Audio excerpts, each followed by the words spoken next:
இதை நான் பாத்துக்கிறேன்ப்பா.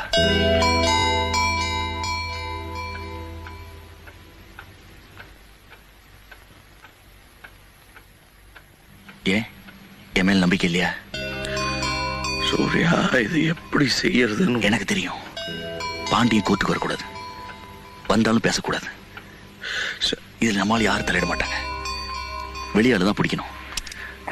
அவங்களுக்கு யாரு என்னன்னு தெரியக்கூடாது. இதுக்கும் எந்த சம்மந்தமும் இருக்கக்கூடாது.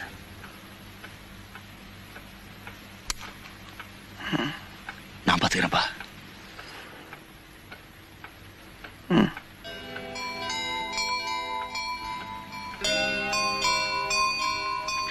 நாயக்கரே,